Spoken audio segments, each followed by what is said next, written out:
Help us hit our first 1,000 subscribers. Your support drives us to create even more wonderful stories. Thanks for being part of our journey. In this video, she said she was staying late at work again, but when I followed her, I didn't find her at the office. I found her at a luxury hotel with her manager, and what happened next completely rewired everything I thought I knew about my marriage and my wife. Chapter 1. The routine that felt too perfect. It started with a promotion. Lauren, my wife of 6 years, came home one evening with sparkling eyes and a bottle of champagne, saying she was promoted to regional marketing director. I was proud, genuinely. She had worked hard for it, put in late nights, sacrificed weekends. So I didn't question the new schedule when she started staying at the office longer. She said there were strategy meetings, back-to-back Zoom calls, deadlines that made her blood pressure spike. At first, I brought her coffee at 9 p.m., trying to be supportive, but over the next few weeks, her mood shifted. She was constantly tired, but not from work. More like emotionally drained. She stopped asking me how my day was. She stopped laughing at my terrible impressions of her boss. She started going to bed with her phone under the pillow, on silent, and every time I tried to kiss her goodnight, she would turn away, saying she had to be up early. Then came the change in clothes. Lauren was always stylish, but lately she started wearing dresses I'd never seen before. Sleek, tight, expensive looking. One Tuesday morning, I walked past her in the kitchen and caught the faint scent of a cologne I didn't recognize. Not hers, not mine. She smiled and said, "It's a sample from the office." But something about that smile didn't feel like hers anymore. It was practiced, like a smile she had used on someone else first, and then reused on me. The first crack in the illusion appeared when I noticed our shared calendar no longer showed her location during work trips. Before, it was always blocked off: quarterly review, Chicago, or team retreat, Denver. Now it just said, busy. When I asked her if she'd be home that Friday night, she looked away and muttered, "It depends if Scott keeps me again." Scott, her new boss, the man she once called a bit intense during her first week. Now, suddenly, he was her late-night excuse. That evening, I opened her laptop while she showered. She had left one tab open. It was an email draft. Unsent. It read, "I can't do this anymore. I think Michael suspects something. We need to be careful." I closed the laptop. My heart didn't race. It went quiet, like my body was protecting me from what I'd just read, because deep down I already knew, and yet I still needed proof. Because once you see the truth, you can't unsee it, but you also can't confront a storm without knowing how strong it truly is, and I was about to walk straight into a hurricane. You won't believe what I discovered next. Keep watching, because the next chapter takes a dark turn that changes everything. Coming up next. Chapter 2. The lies start to unravel. The next morning, I couldn't shake the words from that unsent email. "I think Michael suspects something." It echoed in my head like a warning bell I should have heard long ago. Lauren was standing by the sink, pouring her coffee, humming to herself like nothing had happened. But everything had changed. I didn't say anything, not yet. Instead, I kissed her on the cheek, told her she looked beautiful, and asked if she wanted me to pick up dinner that night. She smiled, too quickly, too rehearsed, and said, "Oh, I have a client dinner with Scott tonight. Maybe tomorrow?" Scott again. Always Scott. Always at night. Always when she came home smelling like that same cologne. I waited for her to leave and then started my quiet mission. I needed the truth, but I wasn't going to barge in without evidence. Not just suspicion. Not just a hunch. Real, undeniable proof. So I installed a small tracking device in her car. One of those you can buy online that syncs directly to your phone. Felt wrong. Felt desperate. But betrayal makes you do things you swore you'd never do. That night, I watched the tracker. She didn't go to the steakhouse she mentioned. She didn't even drive in the direction of the city. She ended up at a boutique hotel, just off the freeway. No client meetings, no conference room, just her car, parked in the back corner of the lot. She didn't leave for 2.5 hours. When she came home later, she was quiet, no makeup, hair slightly messy, like someone who had changed quickly. In the car, I asked her how the meeting went. She said, "Fine." just some last-minute numbers to review. Then she climbed into bed and faced the wall. That night, I didn't sleep because I knew something she didn't. The hotel had cameras, and the receptionist owed me a favor. The next morning, I called in sick from work and drove straight there. When I showed the desk clerk Lauren's picture, he didn't even blink. Oh yeah, she checks in with Mr. Wallace every couple weeks. Conference suite, Mr. Wallace, Scott's last name, and just like that, the last thread of doubt snapped. But I still wasn't ready to confront her. Not yet, because if this was the game she wanted to play, I was going to rewrite the rules, and I was going to make sure she never saw the ending coming. Keep watching, because in the next chapter, Michael starts setting a trap. One she'll never forget. Up next, Chapter 3, The Trap begins. I spent the entire day planning, not just what to say, because words alone weren't enough anymore, but what to show. Lauren had built her lie with silence and schedules, with fake dinners and perfume-slicked excuses. If I was going to confront her, it couldn't be with anger. It had to be calculated. So I printed the hotel receipt the receptionist had given me. I paired it with a time-stamped image of her walking in with Scott Wallace. Arms touching, heads close, smiles too intimate for any client meeting. Then I reached out to someone she would never expect. Her boss, Meredith. I asked her for a quick private call. She agreed. I told Meredith everything. The lies, the hotel, even the tracking data.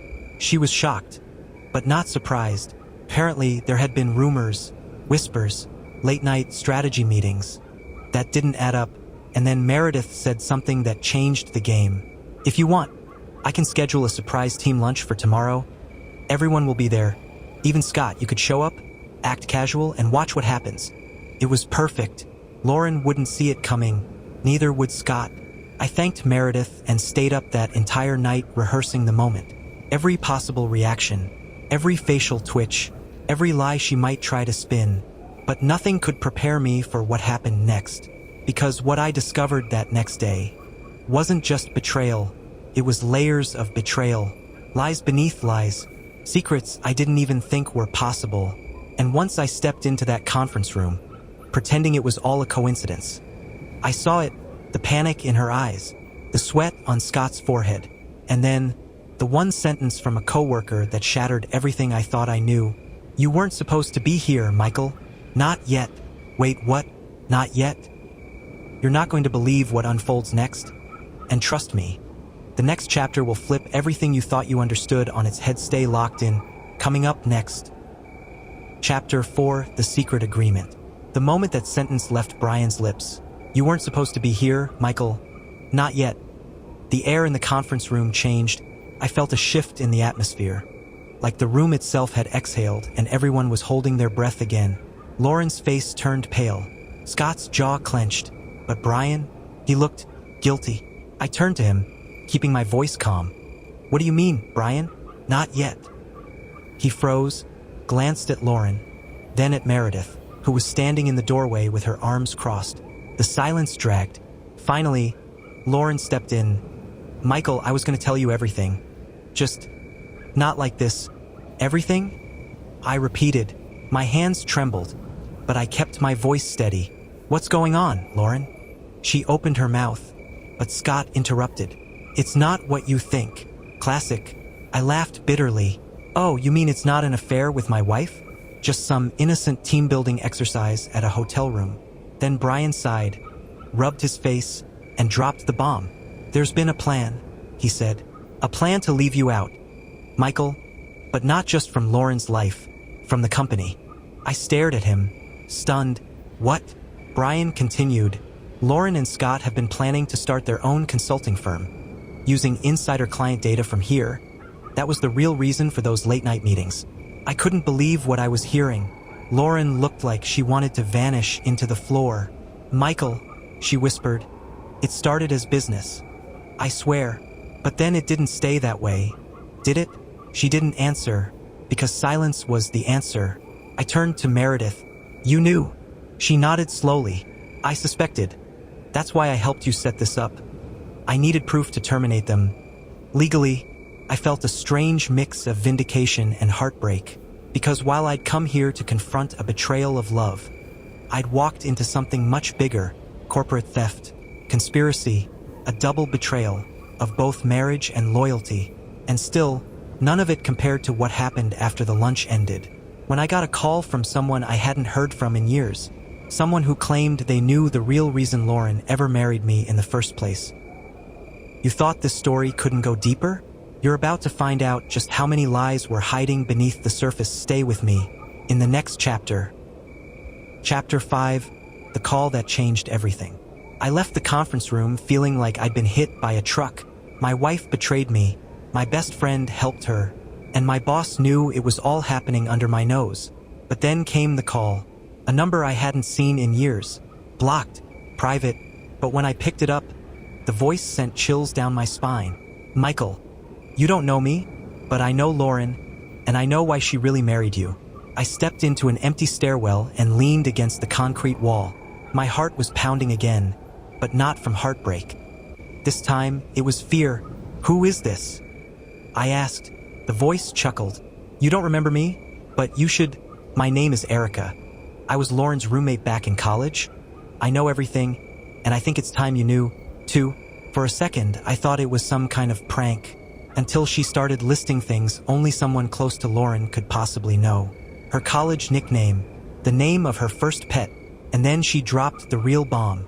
She never loved you, Michael. It was always about the money. You got your promotion before she even said yes to your proposal, right? I swallowed. Yes. And she suddenly wanted to start a family as soon as you bought that second property in Chicago? My knees nearly gave out. That was true. All of it. Things I'd never questioned before. But hearing them in someone else's voice made it real. I have proof. Erica continued. Emails, messages, even voice memos. She used to laugh about it. Said marrying you was like investing in a long-term stock dash. It felt like my world was folding in on itself. Everything Lauren had said about falling in love. Every sweet moment I remembered. Was it all scripted? Was I just a financial plan to her? What do you want from me? I asked. I want justice, Erica said, and I want to see her world crash the way she tried to ruin mine back then. Meet me tonight, 9 p.m. Madison Park. Come alone. I ended the call and just stood there, frozen. My life had been turned upside down already, and now I was about to dig even deeper, not for revenge, but for the truth, because I needed to know. Was my entire marriage a lie from day one? What's hidden in those messages Erica promised? What else has Lauren been keeping from Michael? This story's just getting started. You won't believe what's revealed next, in the next chapter. Chapter 6, The Meeting in the Park. The cold air bit at my skin as I stood alone beneath the flickering street lamp in Madison Park. My hands were shoved deep in my coat pockets, my mind racing with 100 questions. Was this a trap? Was Erica even real? And if she was, could I trust her? At 9:04, I spotted her, a woman in a black hoodie, jeans, and dark glasses, her face mostly hidden. She walked with urgency, but not fear. She stopped a few feet from me and pulled down her hood. She was younger than I expected, late 20s maybe, but her eyes held a lifetime of betrayal. Michael, she said, thanks for coming. I nodded, trying to read her. Before you say anything, she added, reaching into her bag, I want you to listen to something. She handed me her phone and hit play. Lauren's voice filled the air, laughing, bragging. So what if Michael thinks we're soulmates? He pays the bills. I keep smiling. That's the deal. My stomach turned. She sounded so cold, like it was all just a game. Erica was staring at me. I told you, she's been doing this a long time. I was just the first casualty. What do you mean? I asked. She hesitated, then said, we were friends in college, best friends. And then she seduced my fiancé, tore my life apart. And when I confronted her, she destroyed me, told lies, got me expelled. I didn't know what to say. This wasn't just revenge. This was personal. I've been following her career since, Erica said, and when I saw she married you, I knew she hadn't changed. So I collected everything: emails, recordings, screenshots. I was going to leak it all online. I shook my head. No, that's not what I want. Her eyes narrowed. Then what do you want? I want to look her in the eyes and see her squirm. I want her to know that I know. Erica nodded slowly. Then we do it smart. I'll help you, but you need to be ready, because when she falls, she's going to try to take you down with her. I looked out at the dark trees swaying in the night wind. Was I really ready for this? To fight fire with fire? To outsmart the woman I once thought was the love of my life? But I knew one thing for sure. I wasn't going to be her fool ever again. And just when Michael thinks he's ready to strike back, a new discovery flips the game on its head. What shocking secret will come to light next? Don't stop now. It only gets more intense in the next chapter. Chapter 7, The Hidden Folder. Michael sat in the dim light of his home office, Erica's recordings playing over and over again in his mind. He had barely slept the night before, haunted by Lauren's cold, mocking tone. The woman he had loved for 7 years now sounded like a stranger. No, worse, a predator. Determined to dig deeper, he turned on Lauren's old work laptop, the one she had left in the closet months ago when she got a new one. She said it was dead weight, but Michael had a hunch. Something told him she wasn't as clean as she pretended to be. It took him half an hour to bypass the login, thanks to an old sticky note she once kept in her wallet. Once inside, he scoured every folder. Vacation photos, spreadsheets, proposals. Everything looked painfully normal, until he found one folder named Q1 Budgets, buried under multiple subfolders in a random projects 2020 directory. It didn't make sense. Lauren wasn't even working at that job in 2020. His heart raced as he opened it. Inside were over 50 video files, each one labeled only by date and a single letter. He clicked the most recent file. The screen lit up with hotel wallpaper, dim orange lighting, and muffled audio. Then Lauren's voice. Then a man's laugh, and then Lauren appeared in frame, laughing, unbuttoning her blouse, while another man, not Michael, kissed her neck. Michael slammed the laptop shut. His breath caught in his throat. He had prepared for betrayal, but not this. This wasn't a one-time mistake. This was a pattern, a series of hotel meetups, documented by her own hand, like some sick trophy collection. Why was she recording it? He opened the laptop again, clicked a few more files. It was always the same man, well-dressed, a man in his 40s with graying temples and a gold watch. And then Michael saw the folder above it, labeled simply, Leverage. With shaking hands, he opened it. Inside were copies of signed contracts, photos of boardroom meetings, and recordings of other people at the firm doing shady, possibly illegal things. Lauren wasn't just cheating. She was blackmailing her co-workers. The affair was just the tip of the iceberg. Michael leaned back in his chair, stunned. His wife was living a second life, one full of manipulation, power plays, and secrets. He had been living with a stranger, but now he had proof. And suddenly, he realized he was in danger, because if Lauren found out he knew, she would stop at nothing to silence him. And just when Michael thinks he's holding all the cards, one hidden file will reveal the real reason behind Lauren's manipulation. Trust me, you do not want to miss what happens next. In the next chapter, Chapter 8, The Stranger in the Video. Michael couldn't sleep. His mind kept replaying the videos over and over, each frame burning itself into his memory like acid.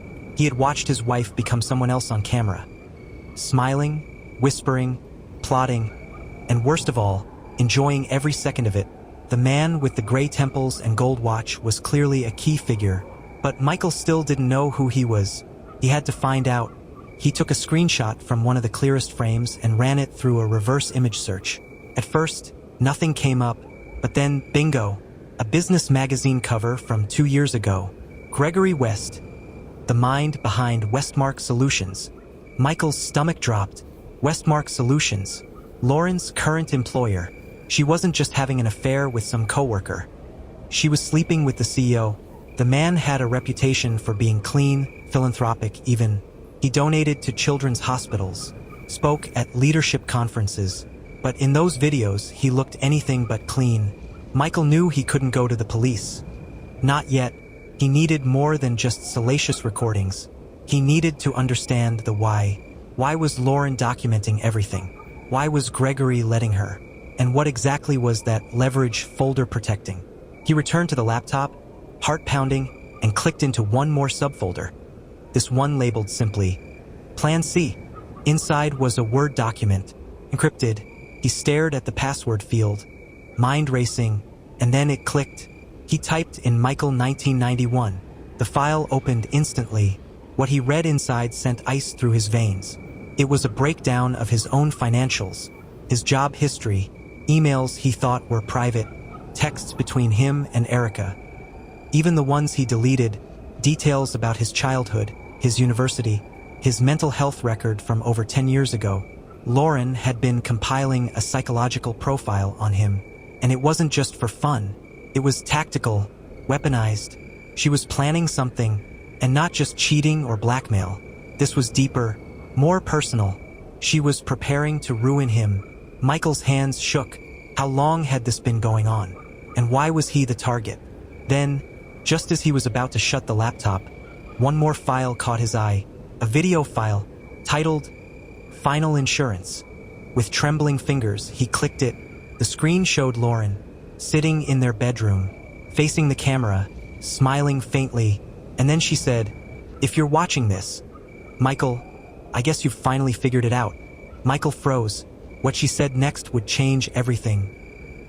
What did Lauren plan to reveal in the video? What could possibly be worse than betrayal and blackmail? Get ready. Because in the next chapter, the truth will be darker than anything Michael ever imagined. Keep watching, the story's about to explode. In the next chapter, Chapter 9, The Video Confession. Michael stared at the screen, his breath shallow, frozen as Lauren's voice filled the room. "If you re-watching this," she began, her voice calm, almost soothing, "then the game has ended sooner than I planned." She leaned forward in the frame, folding her hands, like she was giving a press statement. Not speaking to her husband, "I know you've been looking through my files. I left breadcrumbs for a reason." Michael's fingers curled into fists. This wasn't a panicked confession. This was deliberate. "This wasn't just about Gregory," she said, smiling faintly. "He was a tool, a useful one, but never the goal." Michael's heart skipped. She continued, "You've always thought of yourself as careful, logical, safe, but you forgot one thing. I am better at long games." She paused for effect. "Do you remember that investment you made in Salient Biotech?" Michael blinked. That was years ago. He had quietly pulled out his shares when their ethics board came under fire. Lauren smirked. "You thought you backed out in time, but your name is still linked to 2 internal memos. Michael memos that I've kept copies of." She reached beside her and held up a manila folder. "These could paint you as the investor who knew what the company was doing and said nothing." His chest tightened. "I've sent them to a secure location if anything happens to me. If you go to the police, if you even think about contacting Erica again, that file goes public." Michael couldn't believe what he was hearing. This wasn't about love. This wasn't even just revenge. This was warfare. Then her tone shifted, sweeter, colder. "And you know what happens when someone like you loses everything, don't you? Your job, your reputation, even your daughter." Michael gasped. Daughter? Lauren had never been pregnant. At least he thought she hadn't. "You always wondered what those missed appointments were," she said, her voice icy. "I lost that baby alone. While you were in Geneva with your team-building retreat dash. That's when I knew. I had to take control." Michael felt the ground give way beneath him. He had never known. She had hidden it all from him and turned that secret into a weapon. Lauren ended the video with a look straight into the lens. "This isn't about betrayal, Michael. It's about balance. And now, finally, it's restored." The screen went black, but Michael wasn't done, because he saw something Lauren didn't realize she had left visible. In the reflection of a mirror behind her, a second laptop screen, with a name on it, not his, Erica, and next to it, a baby monitor feed. But Michael and Erica never had a baby. That wasn't Lauren's confession. It was a lie hiding another lie, and Michael just realized he was never the only one being manipulated. What was Lauren really planning with Erica? Who was the child on the monitor? And how deep does this deception go? The final chapter will blow the entire story wide open. Don't stop now. The truth is seconds away. In the next chapter, Chapter 10, The Truth Beneath Everything. Michael's hands trembled as he replayed the final frame of the video, freezing it on the reflection in the mirror, the baby monitor feed, the name, Erica, clearly visible on the screen beside it. But Erica couldn't have a baby, not anymore. She had lost the ability after a complicated surgery, something only Michael and her closest family knew. So why was Lauren using her name? Unless Michael stormed into his office, tearing through his encrypted folders, logging into the drive Lauren had once used for work backups. There, buried under years of spreadsheets, was a hidden folder named Project Haven. Inside were audio logs, journal scans, and surveillance footage of him, of Erica, of Gregory, and even, shockingly, Lauren's own mother, speaking to someone through a hospital phone. Michael's pulse raced. It wasn't just blackmail. It was a blueprint, a script. Every move, every argument, every accident between him and Lauren. It was orchestrated. Then he saw the document that made his blood run cold. A signed legal form, guardianship transfer. Lauren had never been pregnant because the baby in the monitor wasn't hers. It was Erica's niece, a child Lauren stole custody of using falsified documents and Erica's forged signature. That's why Erica had gone off the radar. She hadn't abandoned Michael. She had been taken out of the picture. And Lauren? She didn't want revenge. She wanted Erica's life. Michael's phone buzzed. A message from an unknown number. Just one line. Meet me where it all started. Attached was a location pin. Erica's childhood home. He drove like a madman. Every light, every turn. His heart hammering louder. When he arrived, the house was quiet. Too quiet. He crept inside, the wood creaking under his feet, calling softly, "Lauren?" No answer. He pushed open the door to the back room and froze. Sitting there was Erica, alive, tears in her eyes, holding the baby. "She took everything from me," Erica whispered, "but she couldn't break you." Behind him, the floor creaked. Michael turned slowly. Lauren stood there, smiling, but not alone. A man stepped out behind her. Michael blinked. It was Gregory, and he was holding a recorder. "You weren't the only one she lied to," Gregory said darkly. "I was just the bait, but I never knew she'd go this far."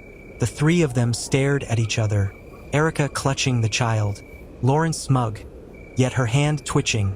And Michael? He finally understood. This wasn't about love. It wasn't about betrayal. It was about power. But before he could speak, the child spoke, looking straight at Lauren. "Mommy?" Everyone froze, but the voice wasn't Erica's niece. It was Lauren's daughter. Michael's heart stopped.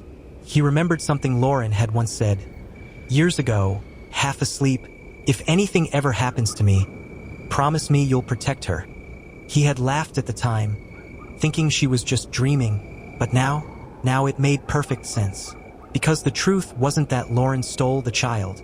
It was that Michael had fathered her, not with Lauren, not with Erica, but with someone else entirely.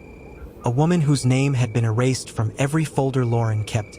And now all the lies, all the secrets, all the betrayal were standing in the same room, waiting to explode. So who was the real puppet master? And what would you do if you realized you were never the victim, but the villain all along? What's your move now? Tell us in the comments. This was the final chapter, but the story might not be over.